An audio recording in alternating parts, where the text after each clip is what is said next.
우리 다 함께 자리에서 일어나셔서 사도신경으로 신앙 고백함으로 하나님 앞에 주일 예배를 드리겠습니다. 나는 전능하신 아버지 하나님 천지의 창조주를 믿습니다. 나는 그의 유일하신 아들 우리 주 예수 그리스도를 믿습니다.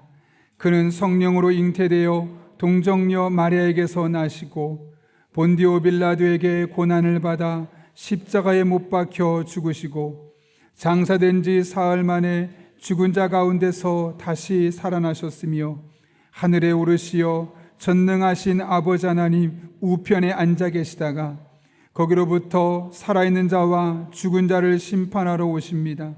나는 성령을 믿으며 거룩한 공교회와 성도의 교제와 죄를 용서받는 것과 몸의 부활과 영생을 믿습니다. 아멘.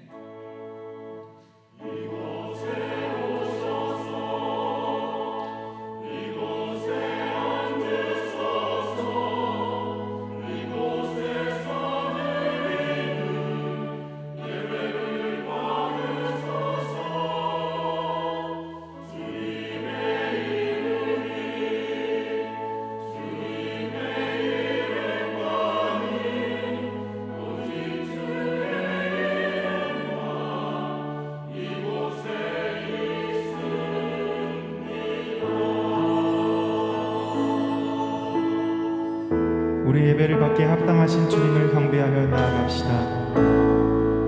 하늘의 문을 여소서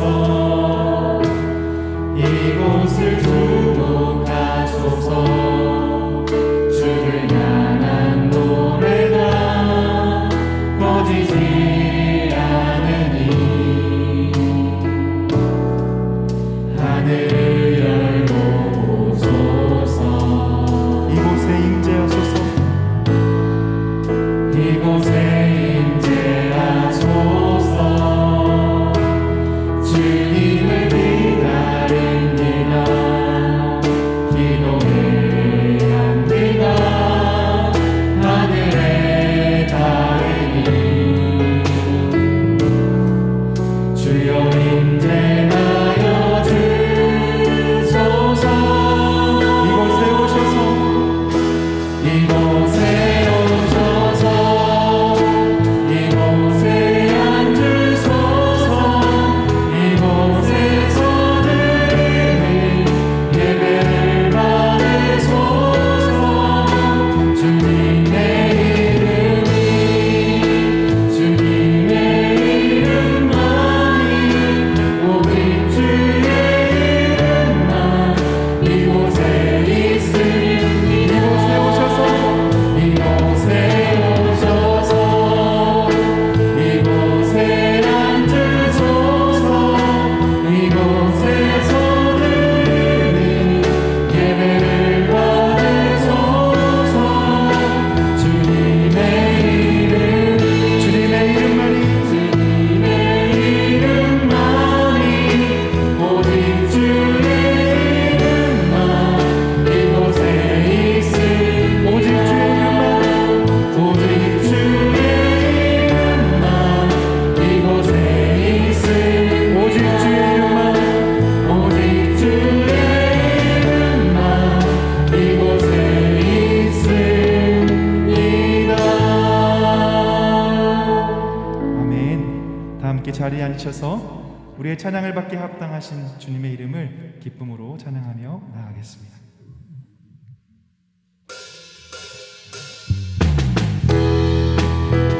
이 시간 우리 기쁨으로 찬양하며 나갑니다. 새 노래로 주님의 그 높으신 이름을 찬양하길 원합니다. 나는 주님을 찬양하리라. 새 노래로 주 찬양. 나는 주님을 찬양하리라. 새 노래로 주 다시 한번 고백하며 나는 주님을 찬양하리라. 새 노래로 주 찬양.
마음으로 고백하며 나는 주님을 찬양하리라 새 노래로 주 찬양 나는 주님을 찬양하리라 새 노래로 주 찬양 주 찬양 주 찬양 주 찬양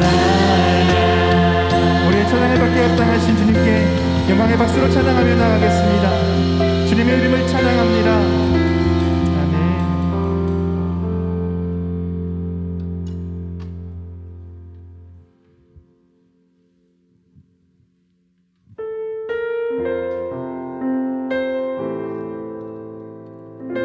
상한 우리의 마음을 고치시고 만지시는 그 주님의 은혜를 시간 고백하며 나아가겠습니다. 마음이 상한 자를 마음이 상한 자를 고치시는 주님 하늘의 아버지 날 주관하소서 주의 길로 인도하사 자유케 하소서 새 일을 행하사 부흥케 하소서 다시 한번 고백하며 마음이 상한 자를 마음이 상한 자를 고치시는 주님 하늘의 하나님 아버지 하늘의 아버지 우리를 주관하여 주옵소서.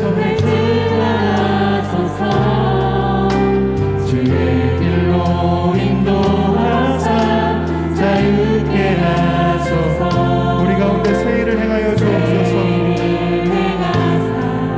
부흥케 하소서 그의 줄이고 목이 마르니 성령의 기름 부으소서 의에 줄이고 목이 마르니 내 잔을 채워 주소서 성령으로 채우사 성령으로 채우사 즐거게 하소서 주의 임재 속에 주의 임재 속에 은혜 알게 하여 주옵소서. 알게 하소서 주 뜻대로 살아가리 세상 끝날까지 나를 빚으시고 새날 열어주소서 그의 줄이고 목이 마르니 성령의 기름 부으소서 그의 줄이고 목이 마르니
영광과 존귀 받으시기에 합당하신 살아계신 하나님, 은혜와 사랑에 감사를 드립니다. 오늘 예배를 통하여 우리 삶을 돌아보게 하시고 예배가 우리의 삶이 되게 하여 주시옵소서. 은혜와 축복을 더하여 주시는 하나님 아버지, 우리를 긍휼히 여겨주시사 십자가의 보혈로 능력으로 정결케 하시사 치유와 회복의 기쁨을 넘치게 하여 주시옵소서. 주님, 이 나라와 이 민족을 긍휼히 여겨 주시옵소서.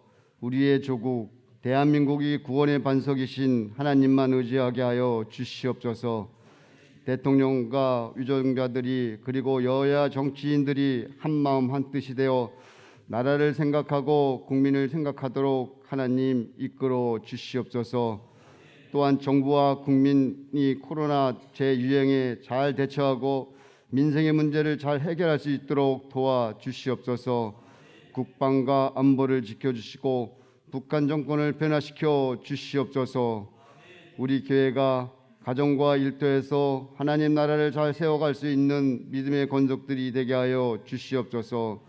아버지 하나님, 우리 교회 담임 목사님에게 갑절의 영감을 부어주사 강건케 하여 주시고 말씀과 기도 사역에 예수님의 권세가 나타날 수 있도록 인도하여 주시옵소서. 우리 교회 한국직부자들 선출하고자 합니다. 비록 사람의 계획으로 진행될지라도 모든 가정에 하나님께서 세밀하게 간섭하여 주셔서 하나님의 나라 충성된 일꾼이 선출되게 하여 주시옵소서. 교육부서를 위해 기도합니다. 지난 여름 사역을 은혜 가운데 잘 마치게 됨을 감사를 드립니다. 우리 교회 교육위원회 교육부서별 여름 성경학교와 수련을 통하여 은혜 받은 만큼 하나님께 감사와 영광을 드립니다. 그들을 섬겨주신 교역자님과 선생님들 아버지께서 축복하여 주시옵소서. 우리 교회가 큰 꿈을 안고 새로 시작하는 사역이 있습니다. 하나님께서 천사운동을 통하여 대바 공간을 허락하고 귀한 사역을 시작하게 하심을 감사를 드립니다. 새로운 공간에서 우리의 자녀들이 우리의 성도들이 말씀으로 교제하며 하나님을 만날 수 있도록 인도하여 주시옵소서. 교육위원회를 통하여 그곳이 우리의 선교지가 되기를 원합니다. 하나님께서 함께 하시어 하늘의 미랄이 뿌려져 용인 땅에 많은 열매가 맺어지게 하시고 성령 안에서 기쁨이 넘치는 공간이 되게 하여 주시옵소서. 하늘들을 위해 기도합니다. 코로나로 인하여 정신적 고통, 힘들어하는 한원들이 있습니다. 하나님, 모든 병자를 치료 강선을 받아 속히 나음을 입고 본래 건강을 되찾아 삶의 기쁨과 자유함을 누리게 하여 주시옵소서. 이 시간에도 세계 방방 곳곳에서 선교하시는 선교사님들을 붙들어 주시고 선교 현장에 많은 열매가 맺어지게 하시고 선교사님들의 가정과 자녀들을 안전하고 건강하게 보호하여 주시옵소서. 이 시간 예배를 위해 시온 찬양대가 하나님께 찬양을 올려드립니다. 기쁘게 받아 주시옵소서. 말씀을 준비하시는 담임 목사님 영육간에 강건하게 붙들어 주셔서 몸된 교회를 이끌어 하시는데 조금도 부족함이 없게 하여 주시옵소서. 이 모든 말씀 예수 그리스도 이름으로 기도드립니다. 아멘.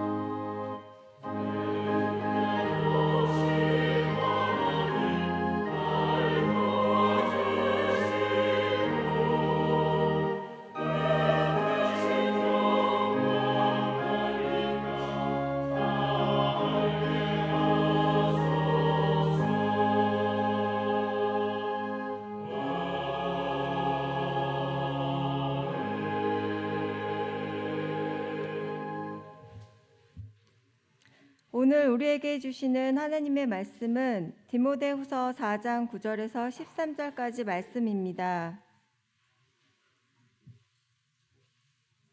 디모데후서 4장 9절에서 13절까지 말씀입니다. 신약성경 347쪽에 있습니다. 하나님의 말씀을 봉독하겠습니다. 너는 어서 속히 내게로 오라. 데마는 이 세상을 사랑하여 나를 버리고 데살로니가로 갔고 그레스게는 갈라디아로 디도는 달마디아로 갔고 누가만 나와 함께 있느니라. 내가 올 때에 마가를 데리고 오라. 그가 나의 일에 유익하니라. 두기도는 예배소로 보내었노라. 내가 올 때 내가 드로아 가보의 집에 둔 겉옷을 가지고 오고 또 책은 특별히 가죽 종이에 쓴 것을 가져오라. 이것은 하나님의 말씀입니다.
아멘. 네, 감사합니다. 네. 은혜 많이 받으셨죠? 찬양하고 싶으신 분들 지원하시면 되겠습니다. 여러분 주부를 참고하실 때 귀의 소식 전하겠습니다. 귀의 소식 오늘 우리 교회를 방문하신 모든 분들 주님의 이름으로 환영합니다. 등록 원하시는 분 말씀하시면 제가 친절하게 도와드리겠습니다. 오늘 교우위원회 헌신 예배가 오후 3시에 있는데요. 주제가 관계 선택과 소통이라는 주제입니다. 그래서 치유상담대학교의 교수님으로 계시는 정푸름 교수님 오셔서 이제 인간관계 혹은 더 대인관계 폭을 넓히고 또 꼬여있는 관계를 어떻게 잘 풀 수 있을까에 대한 그런 좋은 강의가 있습니다. 적극적으로 참여해 주시고요. 교우위원회 현신 예배이지만 교우위원회뿐만 아니라 다른 분들도 함께 참석해서 더 좋은 강의 듣고 가시면 좋겠습니다. 오늘 오후 5시에 태바 감사 예배가 있습니다. 우리가 그동안 헌금하고 또 어떤 분들은 직접 그 현장에 가서 공사도 하시고 여러 가지 헌신하고 수고하고 기도하셔서 이제 공간이 완성이 거의 다 되었습니다. 그래서 오늘 감사 예배를 드리고 이제 다음번에는 여러분이 그동안 헌신한 내용들에 대해서 공개도 하고 또 그 공간을 어떻게 더 활용할지에 대해서 디테일하게 설명드리도록 하겠습니다. 오늘 주차장 협상 관계로 혹시 가실 분들은 초인구 주차장을 이용해 주시기를 부탁드립니다. 수요 기도회 안내입니다. 강남대 기독교학과에서 구약학을 가르치고 계신 방기민 교수님께서 돌아오는 수요일에 우리 시편 강의를 2번에 걸쳐서 하려고 합니다. 우리가 이제 시편이 끝나가고 있는데 사실 시편의 말씀을 어떻게 해석해야 되는가 많은 고민들이 있을 겁니다. 그럴 때 혼자 읽을 때 도움이 되도록 돌아오는 주일에 한번, 그 다음 주에 한번 2번에 걸쳐서 강의를 진행하게 됩니다. 귀한 강의가 진행되니 또 관심 있는 분들 적극적으로 참여해 주시길 바랍니다. 추석 명절 안내입니다. 여러분이 가정에서 예배 드릴 수 있도록 이렇게 종이로 페이퍼로도 준비했고요. 혹시나 다운로드 받기를 원하시는 분들은 교회 홈페이지에서도 다운로드 받을 수 있습니다. 그리고 예배할 분이 혹시 예배를 인도할 분이 없다라고 하시는 분들을 위해서 영상을 준비했는데 모든 순서는 제가 진행합니다. 그러나 기도하는 대피 기도하는 시간만큼은 빠져 있습니다. 혹시 가정에서 대피 기도하실 분을 정하셔서 동영상으로 함께 예배 드리셔도 되겠습니다. 독거 어르신 집 청소 남성 봉사자를 모집합니다. 9월 8일 목요일 오전 9시 50분에 교회에서 출발하고 전체 일은 한 1시간 정도 하면 될 것 같습니다. 그래서 많은 분들이 오시면 더 빠른 시간 안에 끝나게 되는데요. 남성분들의 적극적인 참여 부탁합니다. 교회 설문한 내용 지난주에 드렸고 이번 주까지 해달라고 했는데요. 설문함에 넣어주시고 혹시 설문함을 종이를 잃어버리신 분들은 문자 받은 거 링크에 보시면 구글 설문지로 하셔도 됩니다. 모든 분들이 꼭 해주셔서 우리 교회가 또 방향을 세워가는데 큰 도움이 되었으면 합니다. 하반기 신앙 양육 훈련을 성장반과 구역 성경 입문반 또 성경 구약 스가랴를 이번에 강의를 하게 됩니다. 여러분들 이 내용을 보시고 시간을 보시고 적극적으로 참여해 주시기를 부탁드립니다. 선거에 관련해서 공천 전에 마지막으로 안내 드립니다. 여러분들 지난번에 나눠드리고 이제 특별한 문제가 있거나 그러신 분들은 교회로 연락드리라고 했죠. 그렇게 내용이 없으신 분들은 이번 당일을 통해서 공천을 진행하도록 하겠습니다. 성경에 보게 되면 하나님께서 예레미야를 선지자로 쓰겠다라고 말씀하시는데 예레미야가 저는 아이입니다. 말할 줄 모릅니다. 저 능력이 안 됩니다. 라고 이야기합니다. 하나님 뭐라고 말씀하시냐면 그렇구나. 너 능력이 안 되니까 하지 마 하는 것이 아니라 그래? 그럼 내가 너와 함께 할게. 그래? 그럼 내가 너의 입에 말을 넣어줄게 하고 마침내 쓰시는 것을 보게 됩니다. 내가 임의로 결정하는 건 아닙니다. 하나님께서 주신 바 선거에 개입하시고 하나님이 직접 일하시도록 우리가 충분히 기도하고 또 공천되신 분들도 되는 것도 안 되는 것도 그런 현재 시점 안에서 하나님의 계획 안에 있음을 기억하면서 함께 적극적으로 또 동참해 주시기를 부탁드립니다. 마지막 광고입니다. 원래 우리가 교회 청년들이 군에 입대를 하게 되면 함께 기도하고 축복하는 시간을 갖게 되는데요. 우리 편민기 청년이 군대를 입대를 하는데 입대하기 전에 코로나 검사를 하게 되어 있습니다. 근데 코로나 검사하고 나서는 밖에 나가지 못하게 되어 있어서 오늘 부득불 예배를 참석을 못하게 되어 있습니다. 그래서 우리가 이 시간 함께 기도로는 축복하고 또 끝나고 군에 가는 청년을 위해 준비한 아주 작은 선물이지만 또 아버지 편학범 집사님을 통해서 전달하도록 하겠습니다. 더 자세한 광고는 주부를 참고해 주시고요. 이 시간 함께 민기 형제 청년을 위해서 기도하고 또 예배를 위해서 말씀을 위해서 기도하도록 하겠습니다.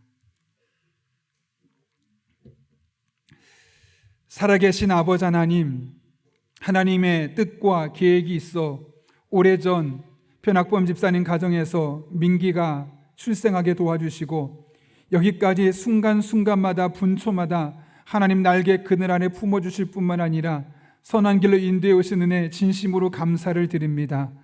뜻이 있어 또 이 시기에 국방의 의무를 감당하기 위하여 화요일에 입대하게 됩니다. 하나님께서 양주로 보내셨사오니 그곳에서 잘 훈련받고 자대 배치도 가장 잘 맞는 곳에 보내주시고 훈련받고 자대 배치받고 하는 전 과정 중에 상사와 또 동료들과 밑에 올 사람들과의 모든 관계가 하나님 은혜 가운데 순적하게 진행되게 도와주셔서 이 군생을 하는 동안 정말 많은 것들을 보고 듣고 배우고 돌아올 수 있도록, 그래서 하나님께서 군에 보내시는 과정 중에 하시고자 하는 일이 온전히 이루어질 수 있도록 은혜를 더하여 주옵소서. 비록 우리와 떨어져 있지만 하나님께서 눈동자처럼 지켜주셔서 영적인 건강도 지켜주시고 신체 건강도 지켜주시고 무엇보다 그곳에서 만남의 복을 경험할 수 있도록 주님께서 순간순간 동행하여 주옵소서. 하나님은 모든 것을 합력해 선을 이룬다고 말씀하셨습니다. 하나님께서 이 시기에 군대를 보내셨사오니 하나님, 이 군대를 통해서 민기 형제를 향한 하나님의 선한 뜻이 순조롭게 차근차근 진행되어 갈 수 있도록 은혜를 베풀어 주시고 우리 모두가 그 하나님의 일하심을 목도할 수 있도록 능력으로 역사하여 주옵소서. 함께할 줄로 믿습니다. 특별히 이 시간 하나님의 말씀을 듣는 시간입니다. 우리의 마음의 문을 활짝 열어주시고 선포되는 말씀이 내게 주시는 말씀으로 들려지는 복된 시간 되게 하여 주옵소서. 예수님의 이름으로 기도하옵나이다. 아멘. 우리 한번 앞뒤 좌우에 있는 분에게 이렇게 인사하고 축복합니다. 우리는 가족입니다. 이렇게 인사하겠습니다.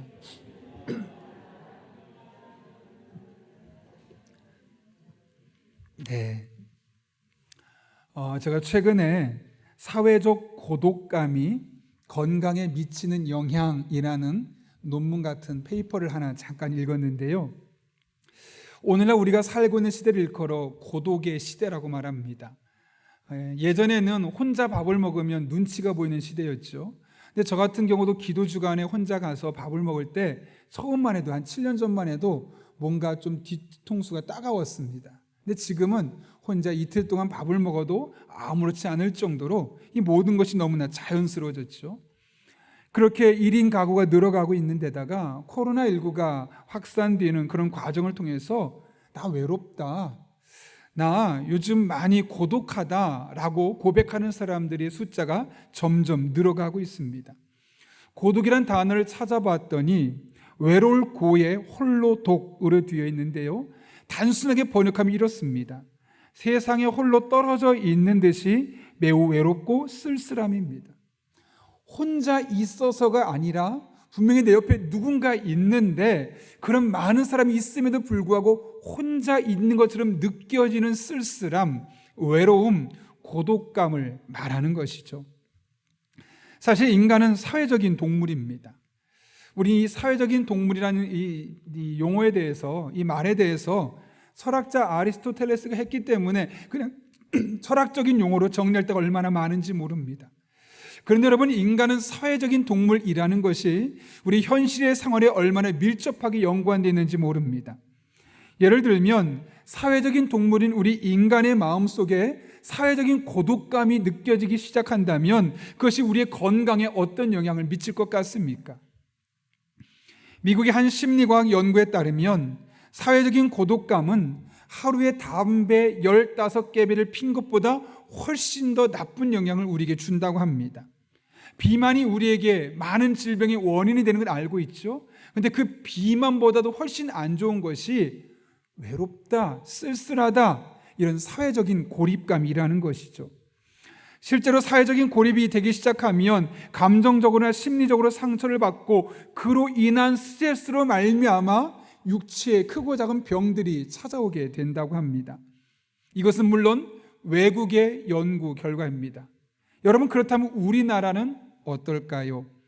한국임상심리학회에서 한국심리소속학회 소속 심리학자 317명을 대상으로 대한민국의 고독지수가 어떤가를 연구해 봤습니다. 질문이 이랬습니다.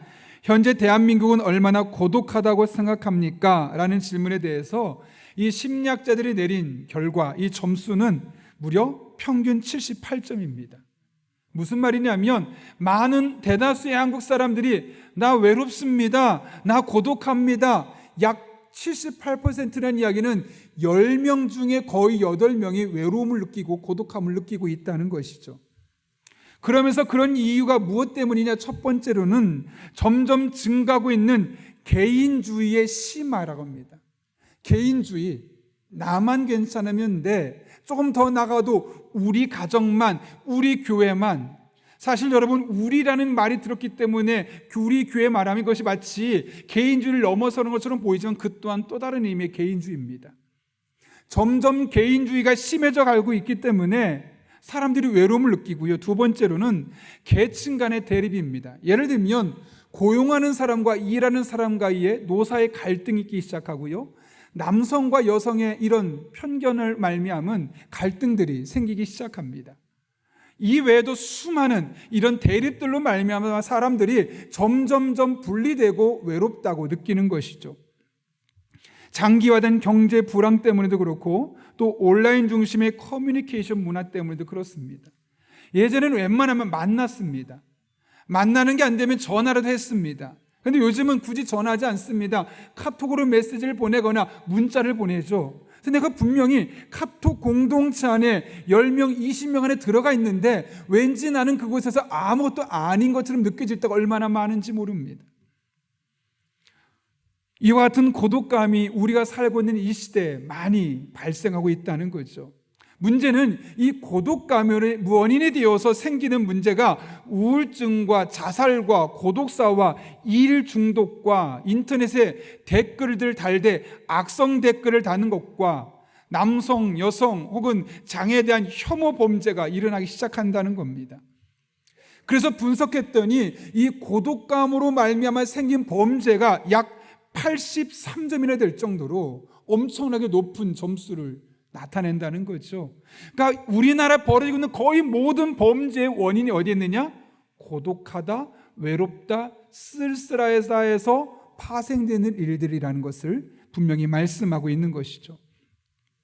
나아가 성신여자대학의 서수연 교수는 이렇게 말합니다.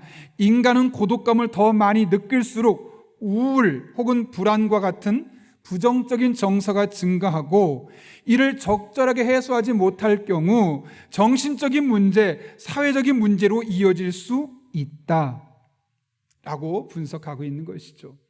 그런 의미에서 이 고독감이 우리에게 미치는 영향력과 파급력이 얼마나 큰지 모릅니다. 그래서 고독감은 반드시 해결돼야만 하는 부정적인 감정입니다. 문제는 이것을 어떻게 해결할 수 있느냐라는 것이죠. 오늘 본문의 말씀은 사도 바울이 느꼈던 고독감과 이 고독감의 감정을 해결하기 위해서 사도 바울이 사용했던 이 두 가지 방법을 우리에게 제시하고 있습니다. 먼저 사도 바울이 어떤 상황이었습니까? 오늘 우리 읽지는 않았지만 6절 말씀 보면 이렇게 기록되어 있는데요. 전제와 같이 내가 벌써 부어지고 나의 떠날 시각이 가까웠도다. 여기 전제가 무엇이냐면 제사를 지낼 때 제물을 제단 위에 올려놓고 마지막에 이 술을 붓는, 이 포도주를 붓는 의식이 있습니다. 그리고 이것은 보통 제사가 끝날 때쯤에 하는 의식인데요. 여기 사도 바울이 전제와 같이 내가 부어졌다 이 말은 뭐냐면 나의 인생이 끝날 날이 멀지 않았다라는 겁니다. 실제로 그 뒤에 이어지는 말씀 보십시오. 나의 떠날 시각이 가까웠도다라고 말합니다. 이런 말을 하게 된 이유가 있습니다. 지금 사도 바울은 감옥에 투옥되어서 사형을 언도받고 있는 상태였습니다. 그렇게 사도 바울은 사형수가 되어서 죽음을 목전에 두고 있었던 것이죠. 그렇기 때문에 그의 마음속이 얼마나 고독하고 외롭고 쓸쓸했을까요? 그런데 이것이 전부가 아닙니다.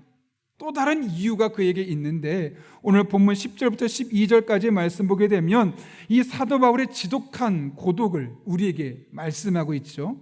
화면을 보고 여러분이 한번 읽어볼까요? 같이 읽습니다. 시작. 대만은 이 세상을 사랑하여 나를 버리고 데살로니가로 갔고,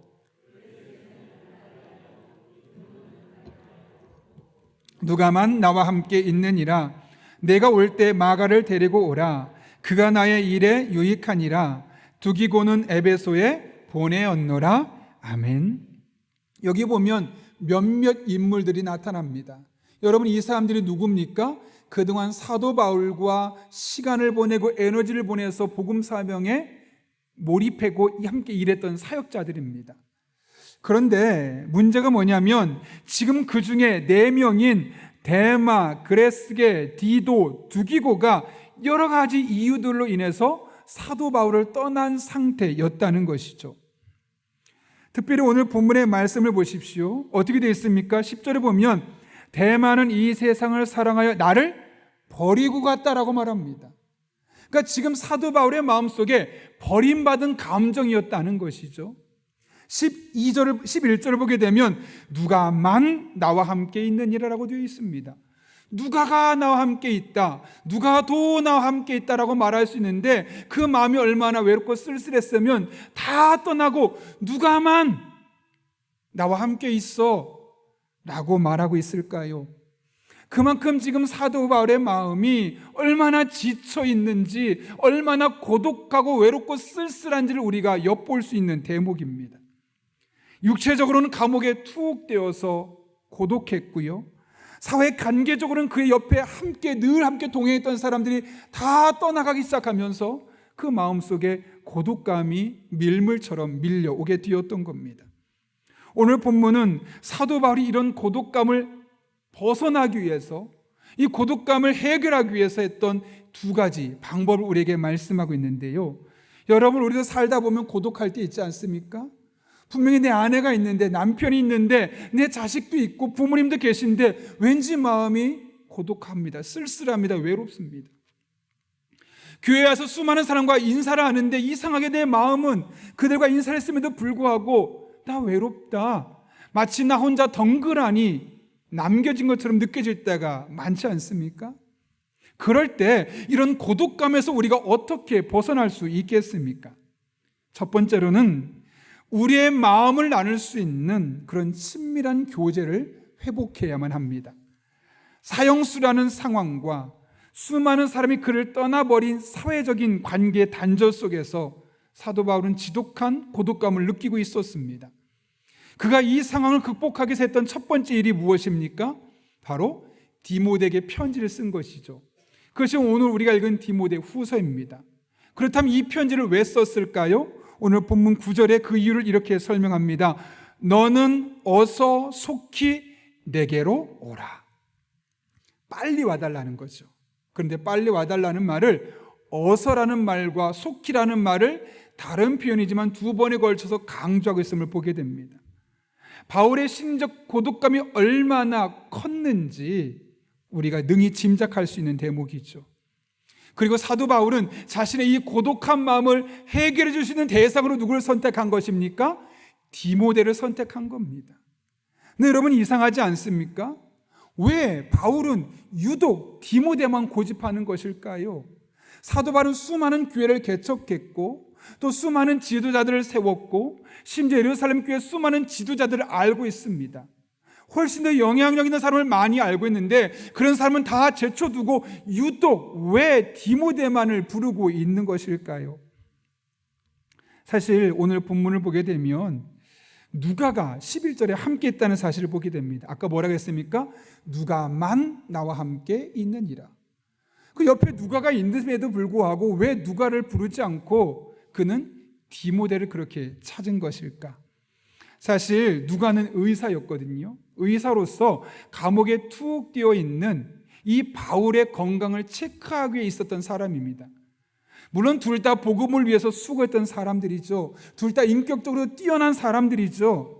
그러나 그 두 사람의 개인적인 관계는 아주 가깝지 않은 약간은 공식적이고 사무적이고 업무적인 관계에 있었던 사람입니다. 서로 아플 때 고쳐주고 인사했지만 마음과 마음을 나누기에는 좀 거리감이 있는 사람이 바로 누가와 이 사도 바울의 관계였던 것이죠. 그럼 디모데는 어떤 사람이었길래? 사도 바울은 디모데후서 1장에서 디모데를 일컬어 이렇게 말합니다. 사랑하는 아들 디모데에게 편지하노니. 잘 아시는 것처럼 사도 바울은 결혼하지 않았죠. 그러므로 디모데를 아들이라고 했다는 이야기는 직접 낳은 것이 아니라 신앙 안에서 교제하다 보니까 야, 너 내 아들 해라. 우리 교회도 그런 분이 있으시더라고요. 청년한테 너 내 아들 해라, 너 딸 해라. 그만큼 가깝다는 거죠. 내가 너를 믿음으로 돌봐주겠다는 거죠. 지금 사도 바울이 디모데에게 그렇게 아들, 딸이라고 말할 정도로 영적으로 너무너무 친밀한 관계였다는 겁니다. 뿐만 아닙니다. 로마서 16장 21절에서 이렇게 말합니다. 나의 동역자 디모데와. 동역자라는 이야기는 뭘까요? 사도 바울이 복음을 전하는 곳마다 디모데가 함께 갔죠. 그래서 죽을 고비도 함께 했던 사람, 생사고락을 함께 했던 동역자. 그러니 그 두 사람이 얼마나 가까운 관계였겠습니까? 사도 바울이 누가를 제쳐두고 수많은 지도자들을 제쳐두고 디모데를 유일하게 찾았던 이유가 바로 여기에 있는 겁니다. 그는 디모데와 평소 사적으로 매우 친밀한 관계를 유지하고 있었고 고독감이 물밀듯 그의 영혼을 휩싸고 있을 때 이 상황에서 벗어나기 위해서는 내 말을 들어주고 함께 대화할 사람이 필요한데 그 사람은 디모데밖에 없어. 그래서 디모데에게 편지를 쓰고 와달라고 간곡하게 부탁하고 있었던 겁니다. 우리에게도 이 원리를 배울 필요가 있습니다. 우리가 살면서 고독감이 찾아올 때 그 고독감에서 벗어나기 위해서 필요한 것은 바로 사람입니다. 그러나 그 사람은 아무나 누구나가 아닙니다. 나와 마음과 마음을 나눌 수 있는 영적인 교제가 평소에 충분히 갖추어진 충분한 영적인 교제가 이루어진 사람, 그런 영적인 동료가 우리에게 필요한 것이죠. 만약 우리의 삶이 이런 사람이 없다면 우리가 많은 사람을 만나서 인사하고 다니고 악수하고 아는 체를 한다 할지라도 우리는 늘 군중 속의 고독을 경험할 수밖에 없습니다. 전화번호에 수백 명의 사람이 있음에도 불구하고 외롭습니다. 언제든지 전화할 수 있어라고 나는 스스로 자위를 하지만 결국 내 마음속에는 전화하지 못하는 나의 모습을 발견하며 고독감을 느낄 수밖에 없는 겁니다. 교회 안에 소그룹이 필요한 이유가 바로 여기에 있습니다. 평소에 친밀한 영적인 교제를 할 수 있도록 만드는 공간이 어디에 있겠습니까? 이렇게 주일 예배 와서 잠깐 인사하고 간다면 우린 더 이상 가까워질 수가 없는 겁니다.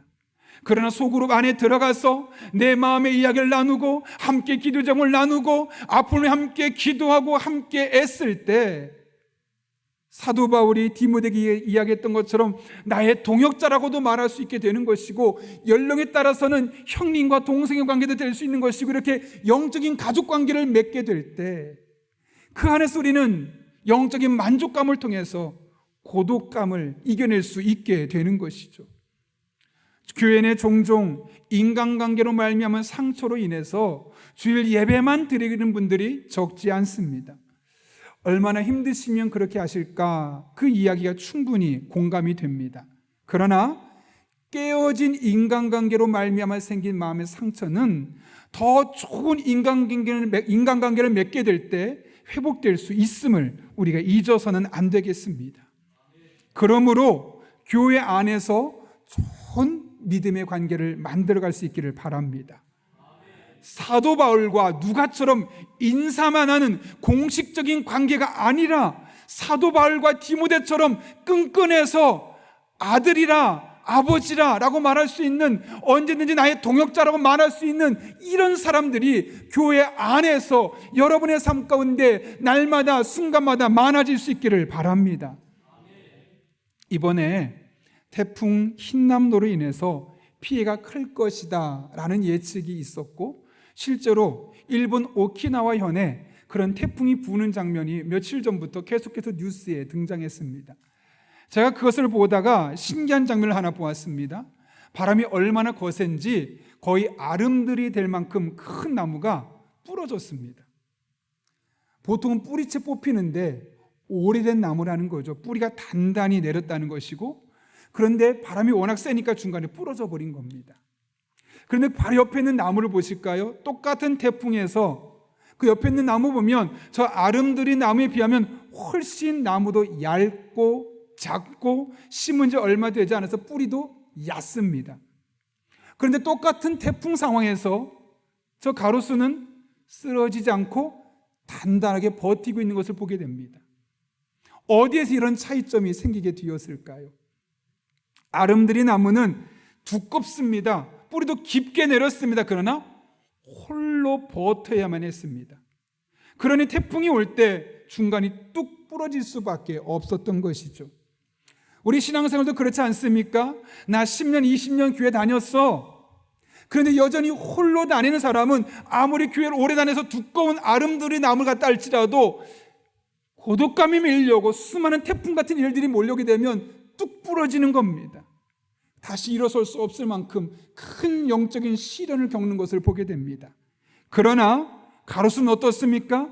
사진의 빨간 원에 보이는 것처럼 자그마한 지지대, 이 받침대가 무려 4개가 버티고 있는 겁니다. 스스로의 힘은 약하지만 4개 버팀목이 내 방향에서 붙잡아 주니까 똑같은 태풍이 왔음에도 불구하고 딱 버티면서 쓰러지지 않고 있는 장면을 우리가 볼 수 있는 것 아니겠습니까? 이것이 바로 두 나무의 결정적인 차이입니다. 그리고 이것은 우리의 일상적인 삶에서도 동일하게 나타날 수 있는 것이죠. 아무리 신앙생활을 오래 했고 성경 많이 읽었다 할지라도 홀로 신앙생활하는 사람은 저렇게 아름드린 나무처럼 어느 순간 뚝 부러질 수밖에 없습니다. 그러나 신앙의 연조가 짧을 수 있고 그 뿌리가 얕을 수는 있지만 곁에서 그를 서포트해 줄 수 있는 1명, 2명, 3명, 4명의 영적인 동료들, 영적인 가족들이 교회 안에 형성되게 되면 그들로 말미암아 나는 부족하지만 넘어지지 않고 일어설 수 있는 용기, 일어설 수 있는 힘을 갖게 되는 것이죠. 이것이 바로 소그룹 안에서만 경험할 수 있는 상호 의존의 힘입니다. 솔로몬이 전도서 4장 9절부터 12절에서 이 상호 의존의 힘이 얼마나 큰지에 대해서 이렇게 말씀하는데요. 우리 함께 화면 보고 12절까지입니다. 천천히 세 번역으로 함께 읽겠습니다. 시작. 혼자서는 둘이 더 낫다.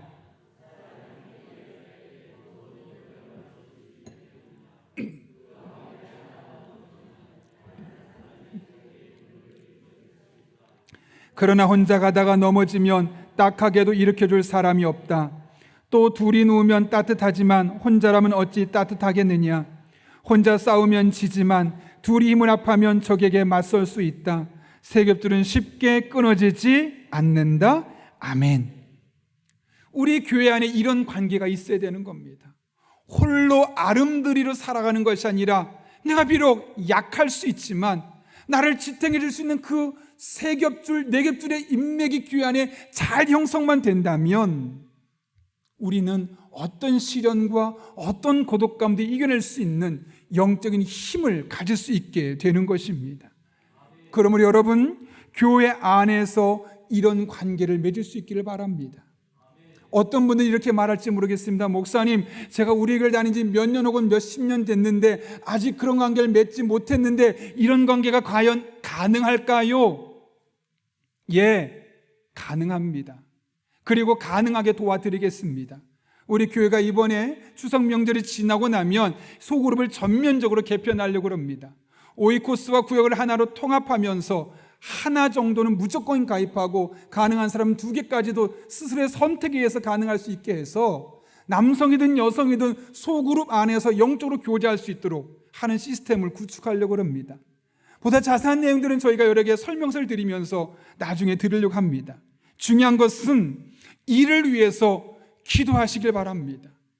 여러분이 과거처럼 그냥 주어지는 대로 살아가는 것이 아니라 이 수많은 성도들 가운데 나에게 믿음의 동역자가 될 수 있는 사람, 때론 나에게 영적인 가족이 될 수 있는 사람을 잘 선택할 수 있는 지혜를 달라고 하나님께 기도하며 나갈 수 있기를 바랍니다.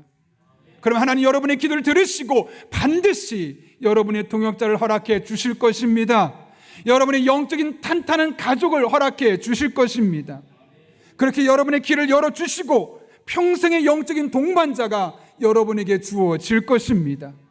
그러면 인생의 어떤 폭풍과 여러분에게 온다 할지라도, 어떤 고독감이 여러분을 괴롭힌다 할지라도 그 속에서 우뚝 일어서고 그 모든 것을 극복할 수 있는 여러분이 되게 될 줄로 믿습니다. 그런 은혜로 살아가는 여러분 될 수 있기를 예수님의 이름으로 축원합니다. 우리 삶의 고독감이 당연히 올 수밖에 없습니다. 이걸 떨쳐내기 위해서 두 번째로 우리는 하나님의 말씀을 가까이 해야 합니다. 절대적인 고독 속에서 디모데에게 어서 속히 오라라고 강조했던 사도 바울은 그에게 두 가지 물건을 좀 가져다 달라고 합니다. 오늘 본문 13절 말씀인데요, 내가 올 때 내가 드로아 가보의 집에 둔 겉옷을 가지고 오고 또 책은 특별히 가죽종이에 쓴 것을 가져오라. 첫 번째 부탁한 것이 무엇이냐면 겉옷입니다. 감옥에서 곧 추워질 테니까 겨울에 입을 수 있는 겉옷을 갖다 달라는 아주 일상적인 부탁입니다. 더 중요한 것은 두 번째 부탁입니다. 무엇입니까? 바울은 책, 특별히 가죽종이에 쓴 것을 가져오라 라고 되어 있습니다. 우리 성경에는 책이 단수로 그냥 책으로 쓰여 있지만 원문 성경을 보게 되면 복수인 비블리온으로 되어 있습니다. 다시 말하면 책들이라는 것이죠.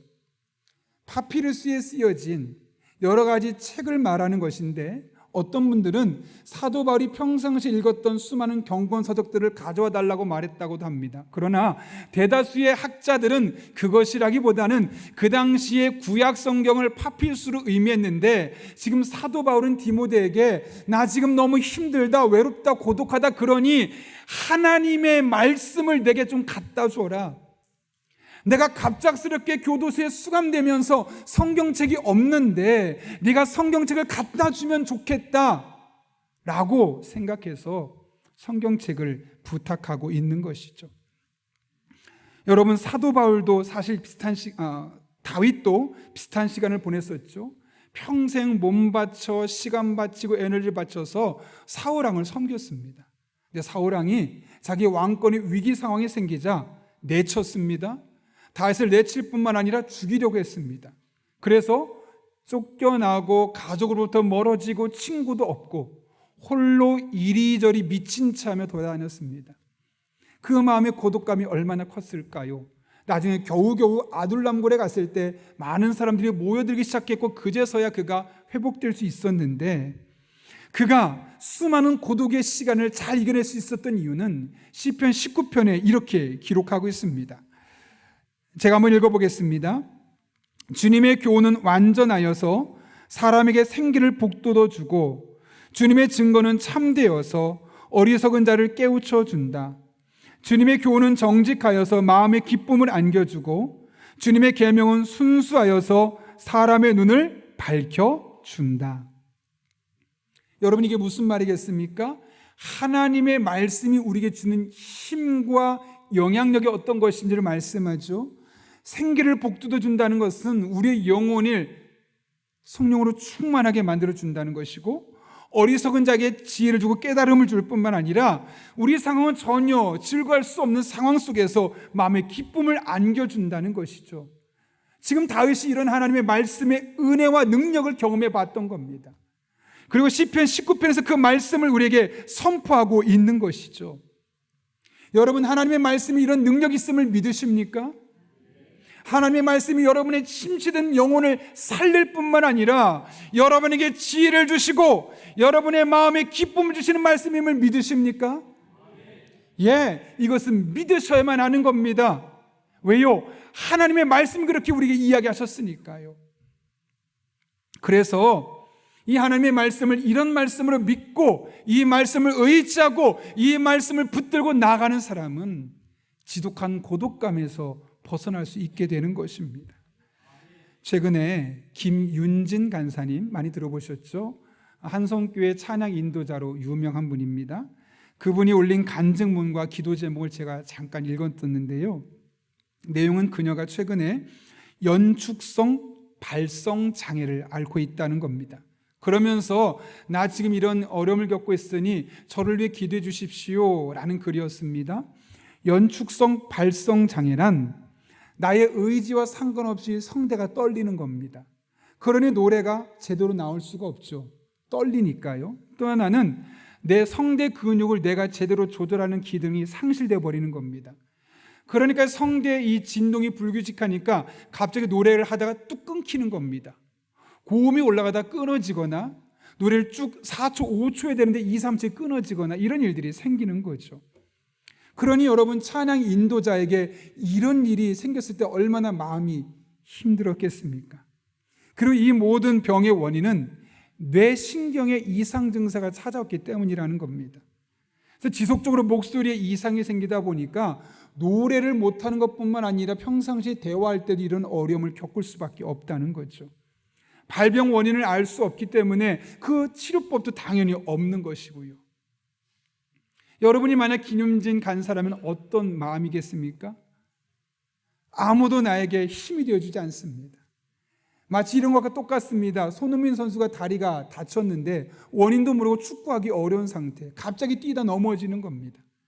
배구 선수가 팔 한쪽이 부러지거나 문제가 생겨서 배구를 더 이상 제대로 할 수 없는 상황인 겁니다. 김윤진 간사 어떤 사람입니까? 평생 동안 찬양 인도를 해왔고 가장 잘하는 것이 찬양 인도고 영원토록 하고 싶은 것이 찬양 인도인데 그거를 못하게 되는 겁니다. 얼마나 힘들었겠습니까? 고치려고 이 약도 먹어보고 저 약도 먹어보지만 그 약은 다 부작용입니다. 점점 마음에 우울증이 생기기 시작합니다. 실제로 지금은 그 본교회 한성교회 사역을 제외하고 나서는 거의 2주에 한 번, 많으면 일주일에 한 번 정도 다른 곳에 사역할 수밖에 없을 정도로 노래를 할 수가 없는 겁니다. 가끔 찬양 인도하러 나왔는데 이 목의 컨디션에 따라서 이 옥타브가 달라지는 겁니다. 그래서 콘티를 주었는데 콘티를 그 자리에서 수정할 수밖에 없는 상황들도 생긴다는 겁니다. 여러분 이런 상황에서 그 마음속에 어떠냐? 점점 위축이 되는 겁니다. 혹시 하나님이 나에게 찬양 사역 그만하라고 이런 질병을 주신 것은 아닌가? 그런데 내가 그것을 굳이 어기면서까지 내가 하고 싶어서 이렇게 욕심 부리는 것은 아닌가? 막 그런 마음이 들었다는 거죠. 그래서 순간적으로 포기하고 싶은 마음도 들고 하나님께 원망과 불평하는 마음이 생기더랍니다. 그런데 포기하고 싶고 원망하고 싶고 불평하고 싶은 마음이 자꾸 생기면 생길수록 한쪽에서는 또 다른 마음이 생기는 거죠. 그것은 계속해. 내가 함께 할게. 이런 마음인데 그런 마음이 생기게 됐던 가장 큰 이유가 시편 23편의 말씀 때문입니다.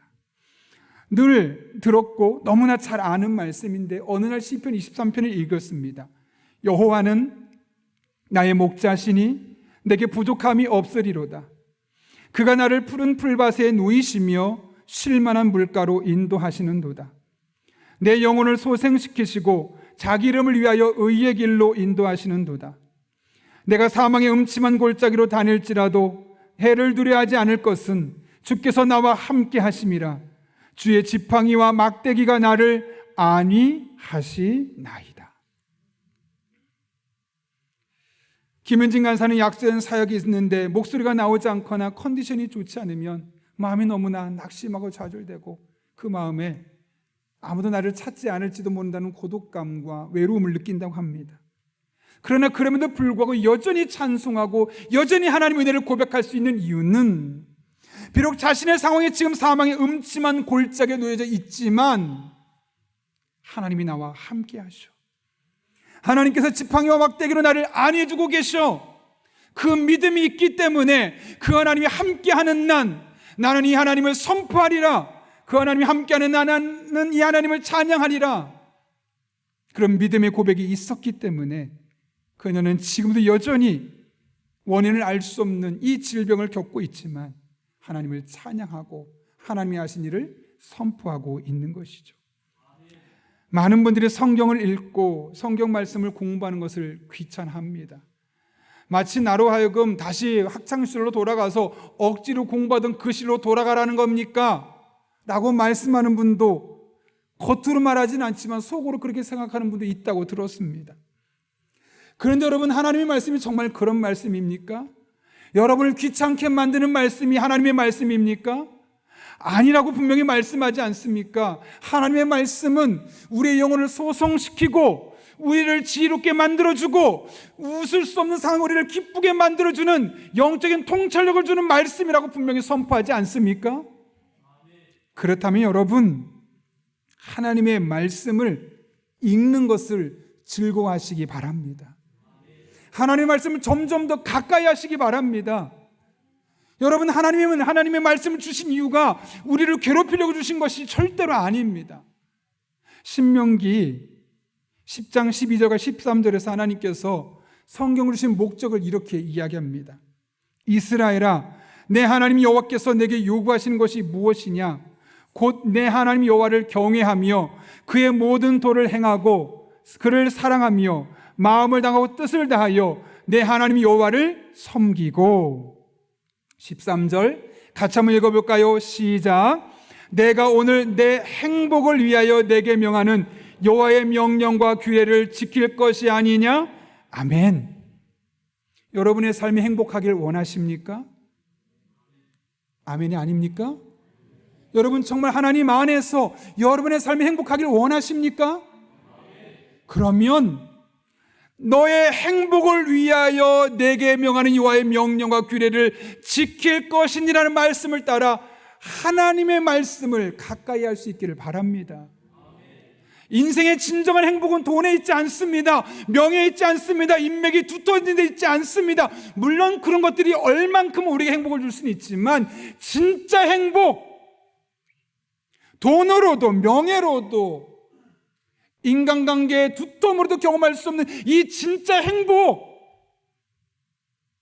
세상이 줄 수 없는 이 행복은 하나님의 말씀을 통해서만 경험할 수 있는 겁니다.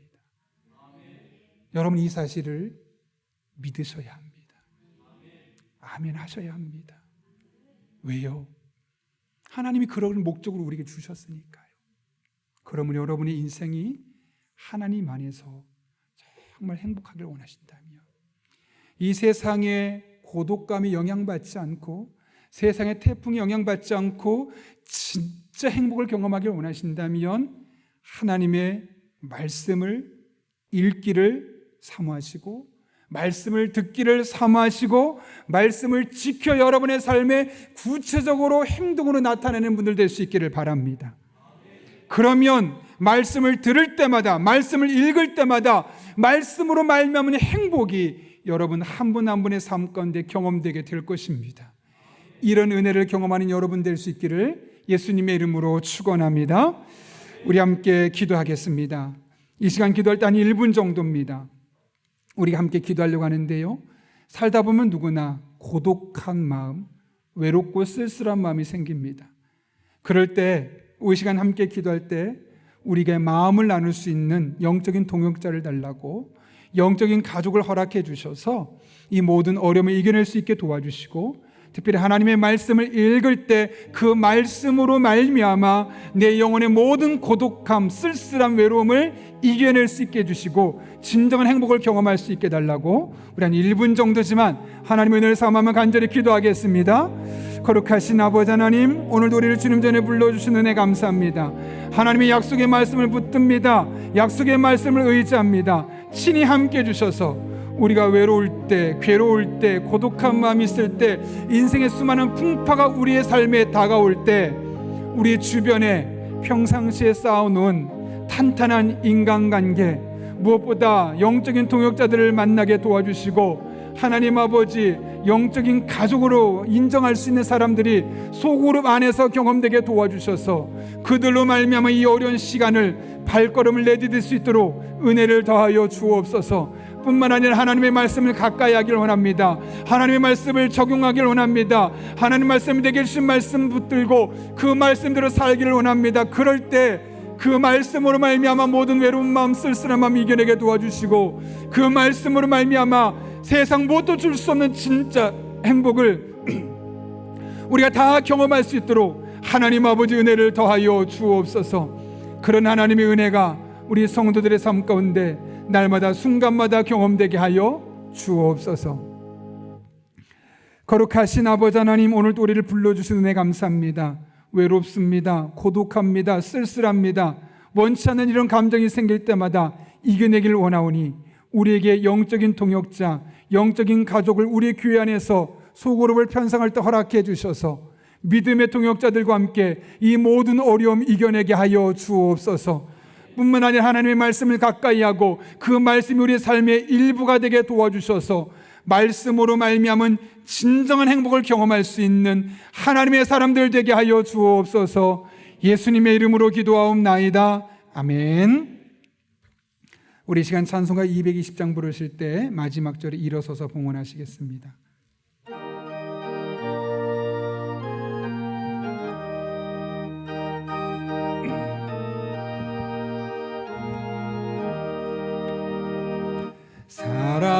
사랑하는 주님 앞에 형제자매 한자리에 크신 은혜 생각하며 즐거운 찬송 부르네.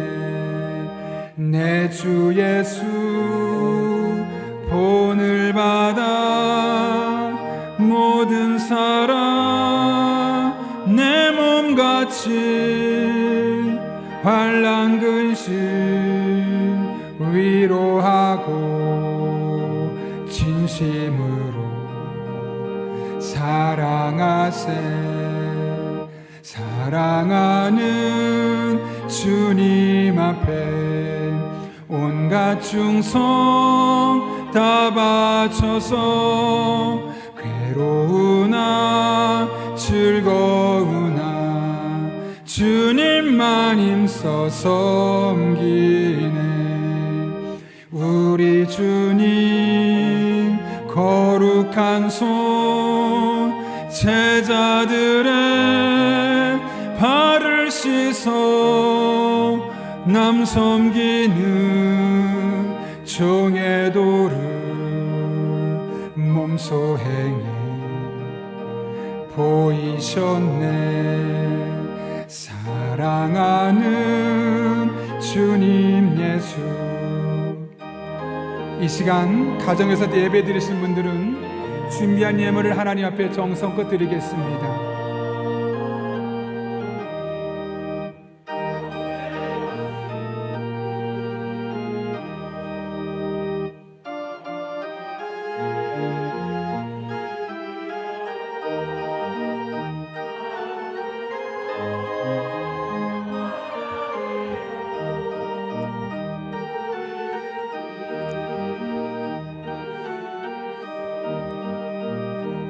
지성으로 준행하세.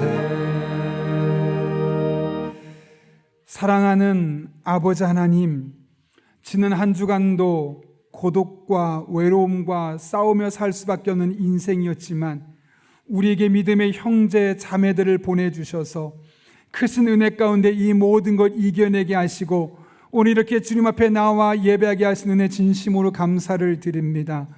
우리의 실력이 아니요 철저하게 하나님의 은혜 가운데 뒤어진 것임을 알기에 오늘 우리가 빈손으로 나오지 아니하고 사랑과 헌신의 마음을 담아 다양한 제목들로 예물들을 드리오니 이 모든 예물 기쁘게 받아 주시옵고 우리 성도들의 삶 가운데 더 귀한 것으로 갚아주시는 은혜 한 주간 되게 하여 주옵소서. 우리 성도님들의 피와 땀과 눈물이 배어 있는 예물 드리오니 단 한 푼 너토로 쓰여지지 아니하도록 영적인 지혜와 분별력으로 함께하여 주옵소서. 우리 성도님들을 위해 기도합니다. 삶의 자리로 나가는 성도들에게 때를 따라 돕는 은혜가 필요합니다. 힘 주시고 능력 주시고 지혜와 만남의 복으로 함께하여 주옵소서.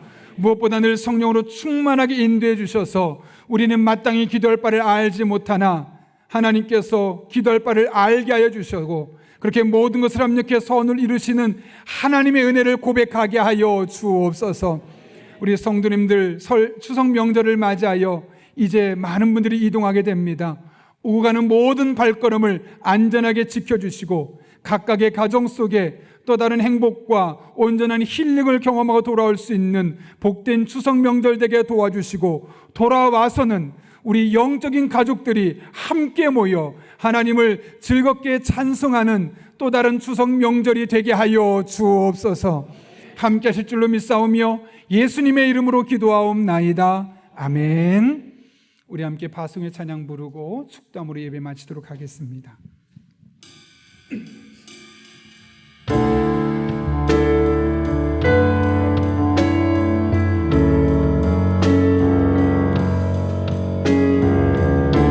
하나님의 은혜가 여러분의 삶 가운데 함께하고 계십니다. 시작됐네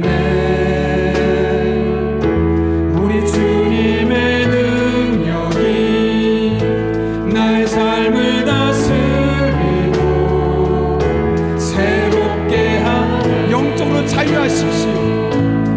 자유하네 죄와 사망으로부터 나의 삶은 변화보다 충만한 하나님의 은혜입니다. 은혜로다 주의 은혜 한량없는 주의